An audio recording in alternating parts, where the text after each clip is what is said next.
Hello mga kabibig! Welcome back sa Timbawa YouTube channel. Ito ang pinakamaingay na YouTuber sa balat ng YouTube. At thank you kay Edgar Nemo sa aking magandang background. O ito kabibig, Erwin Tulfo nag-resign na?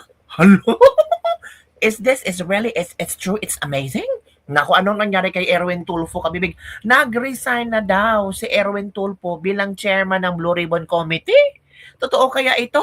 Bakit siya nag-resign?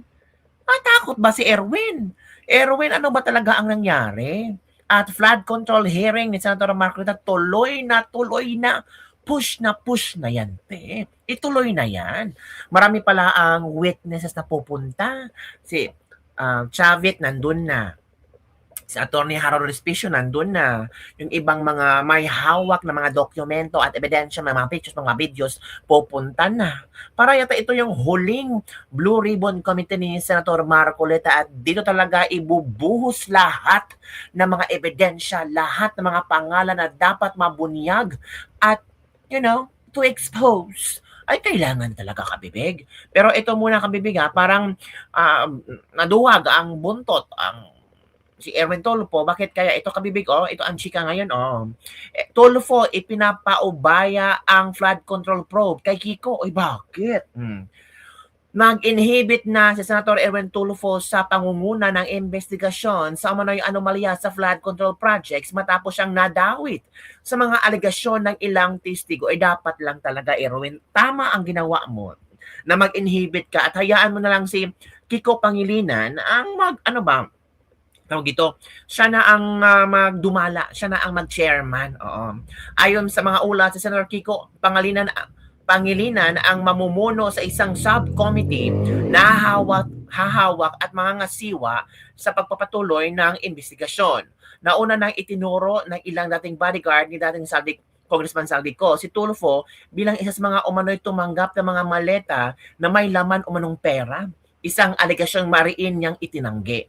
Sa kabila ng kanyang pag-inhibit sa kaso, iginiit ng kampo ni Tulfo na magpapatuloy ang pagsisiyasat sa pamamagitan ng subcommittee na pamunuan ni Pangilinan, which is tama lang naman, Tulfo.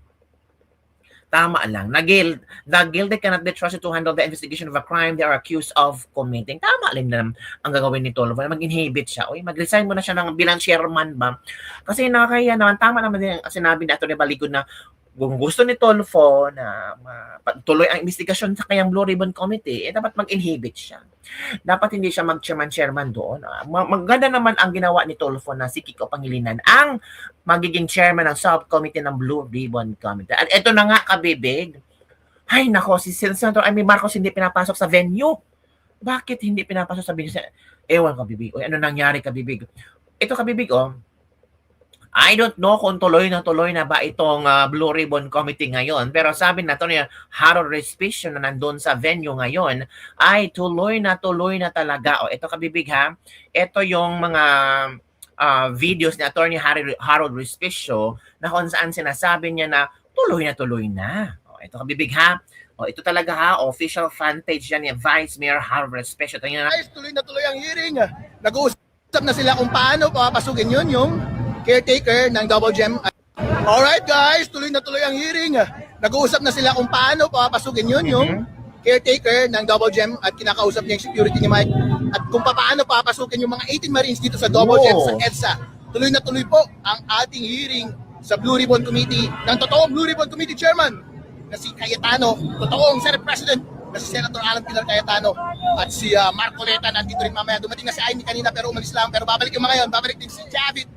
Andito na yung asawa ni Mike Baybay. At pinaplano na nila yung pagpasok ng mga 18 Marines. Pinaplano na nila kung saan daraan, dito daw daraan mamaya para makontrol natin yung maraming tao sa labas at maraming pulis. Huwag po kayong maniwala kay Erwin Tulfo, kay Matibag at sa mga peking news ng administrasyon na ito na hindi daw matutuloy ang hearing ngayong araw na ito. Importante po ang hearing ngayong araw na ito dahil ito ay parang NBA Finals ng Philippine politics. Dahil bukas may special session na ang Senate. At ang mangyayari dyan, malamang bumaliktad na naman ang isang membro ng Senate para ang kapalit ay hindi siya kasuhan. Pero kapag nangyari ang special session bukas, baka magpalitan ng liderato ang Senate, hindi na naman nila itutuloy ang investigasyon about sa corruption sa ating bansa. So last chance na natin ito, suportahan natin mga kababayan. At malapit na, tuloy, baby! Andito tayo ngayon sa labas, ay sa loob na ng Double Jam. Shoutout sa Oh. Duterte Rider Supporter! Ano yung support ng 18 Marines? Mabuhay! Yeah, pare! Mga kababayan na naghihintay sa labas, maghintay na lamang kayo dahil konting panahon na lamang, yung caretaker po ang kausap natin kanina, naririnig ko na pinaplano na nila ang pagpasok ng 18 Marines, pagpasok ng mga senador ngayong araw na ito. Tuloy na tuloy po. Sa mga gustong pumunta ngayong araw na ito, dito sa EDSA, pumunta po kayo dito. Dahil uling pagkakataon na po ito para marinig natin ang lahat ng nangyari tungkol sa nakawan ng pera ng ating bansa na pinipigilan ng administrasyon ni BBM, na pinipigilan ni Erwin Tulfo, na pinipigilan ng mga korap na senador at mga congressman, na pinipigilan ni Gatchalian, na pinipigilan ni Matibag. Mga walang iya kayo, bakit ayaw ninyong marinig ang lahat ng boses ng mga nag-witness tungkol sa korupsyon sa ating bansa? Libong-libong tao po ang naghihintay dito sa labas sa EDSA, hindi makapasok dito sa ating gate dahil pinipirmahan pa daw ang kontrata. Pero pinafinalize na po, mga kababayan, yung kontrata at pinaplano na nila yung pagpasok once dumating ang mga 18 Marines at yung kanilang mga dagdag na kasama pa dito sa ating lugar. At bubuhos mamaya ang mga senador at ang ating mga kasama dito, bebe, sa loob. Nandito na ako sa loob. At nandito na yung mga unang parties dito sa loob. At malapit na tayong makapasok, mga kababayan. Konting pagtitiis na lang dyan sa labas, bebe. Huwag po tayong maniniwala sa mga fake news na lumalabas na hindi tuloy ang Blue Ribbon Committee hearing ngayong araw na ito. Yeah, buddy. Alright. Yee-hoo!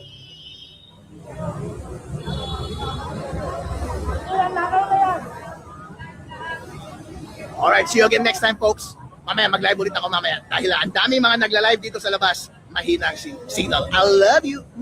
Wow, sure na sure talaga kabibig. Sure na sure. Ito oh.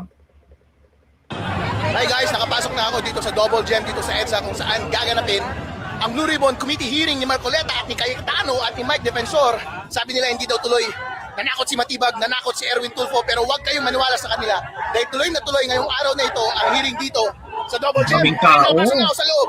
Nasa loob na rin yung asawa ni Mike Defensor, nandito na rin yung kanyang security at mamaya susunod na sila. Ang ginagawa na lang nila sa loob ay pirmahan yung kontrata. Kapag napirmahan na yung kontrata, pwede nang pumasok sa lahat. Yeah, pare! Yan, Ako mga dito sa- kabibig. Yan ang nangyari ngayon at yan ang ano ni ni Vice Mayor Harold Respicio. Tuloy na tuloy ang flood control hearing ng BRC, mga kabibig. Naku po, exciting. Ito naman si Manong Chavit, kabibig, sa kanyang interview kanina. Kasi si Manong Chavit dumating kanina. Oh. Akala niya magsisimula na. Ito si Manong Chavit sa isang interview. Makinig tayo. Sir, ano man tayo mamangyari, tutuloy natin, sir. Ano man tayo mamangyari, tutuloy po natin to. Tutuloy, maski saan tayo mapunta, tutuloy. Oh. We will join. Nahanap na kami ng ibang lugar para makapagsalita. We will join. Oo, hahanap na ibang lugar. Malalaman nyo rin mamaya. Pero walang nakapingil sa amin. Magpatay na kami lahat. Lo, Pero sasabihin namin ang totoo. naku yan na. Sir, ano man tayo mamangyari, tutuloy natin, sir. Ano man tayo mamangyari, tutuloy po natin to. Tutuloy, maski saan tayo mapunta, tutuloy. We will join. Nahanap na kami ng ibang lugar para makapagsalita. We will join. Malalaman nyo rin mamaya. Pero walang nakapingil sa amin. Hala, tuloy na. Ang testigo, Sintro, I mean, ang testigo, Napasok. hinggil sa flood control. Kahit pa paano pilitin natin sa mapayapa at maayos na pamamaraan. Huwag yung ganito, huwag yung panggigipit. Dahil sigurado ako, anuman panggigipit ang gawin, lalabas at lalabas ang katotohanan. Hinggil sa Alright guys, tuloy na tuloy. hinggil sa Kawawa na no? Sabi ni Sentro, I mean, hindi kami pinapapasok. Huwag yung ganito, huwag yung panggigipit dahil sigurado ako, anumang panggigipit ang gagawin, lalabas at lalabas ang katotohanan. Wala ka, mga kabibig. Grabe na talaga ang nangyari, kabibig. As in, ang mga tao talagang hinihintay na sana magkatotoo itong naku po. Pero sabi dito, mga kabibig, ba, sa isang post ng Golden Gem, nagtawag dito, nag-post sa kanilang Facebook fan page. Ito, kabibig, bago lang. Ito, official statement. Double Gem EDSA Gardening Events Place respectfully informs the public that the scheduled Blue Ribbon Committee event at our venue will no longer proceed as originally planned. Ooh! We would like to reiterate that Double Gem EDSA Gardening Events Place has no affiliation or whatsoever with the organizers, participants, or subject matter of the event. Our role was solely that of an independent event venue provider. Kung independent kayo, hayaan mo sila. Nagbayad ng ba? Any updates regarding the event, including any future arrangements or announcements, will be communicated through their appropriate official channels. We sincerely thank you, everyone, for the understanding and cooperation. Double Gem EDSA Garden Events Place Management. Ay, natakot. Di ba natakot to? Oh. Baka tinawagan or ano. Pinasarap pala ni Junior, kaya pala sabi ni Ka-Eric, tas kompleto na ang 13 na sila, may another Jude, tapos na si Keta, gamit na gamit resources ng gobyerno, grabe maka-fake news and mislead, nood kayo na tuloy-tuloy lol, andun ang mga Trasupasyo lol, pumunta kasi si Aimee, may dalang din sa Philippine Arena daw, so ano nga kaya, so ano ba talaga ang totoo, oy? Tuloy na tuloy ba ito or hindi? So, maghintay tayo kabibig kasi marami talaga ang excited na malaman kung tuloy ba itong Blue Ribbon Committee hearing? Kasi sabi ng Double Gem na hindi tuloy, na hindi na matutuloy ang kanilang tawag dito, event. Ako, ito pa kabibig, oh. I-share natin to galing sa kay Engineer Berto, mga kabibig, sa kanyang latest live doon sa EDSA. Ito kabibig, oh, matunood tayo.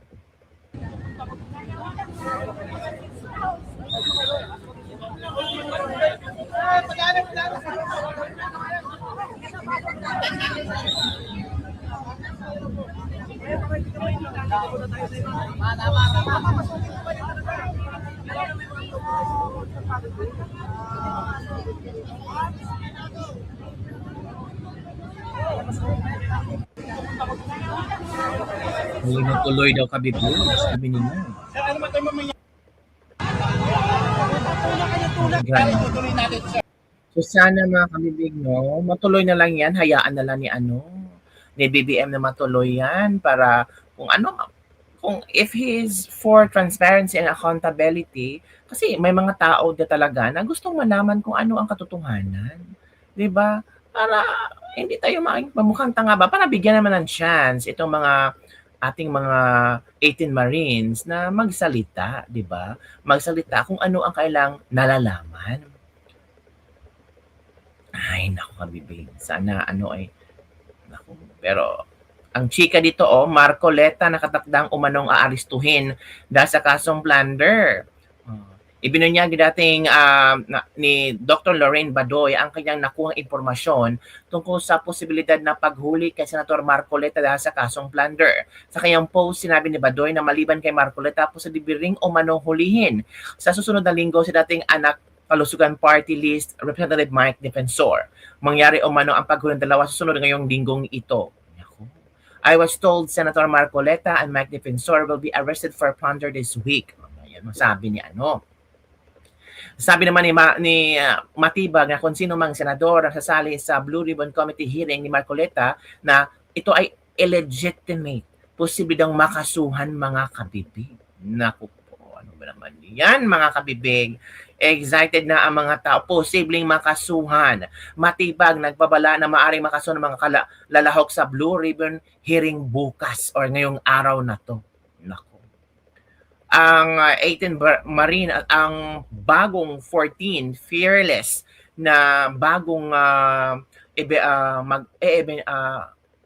witnesses ay papunta na sila.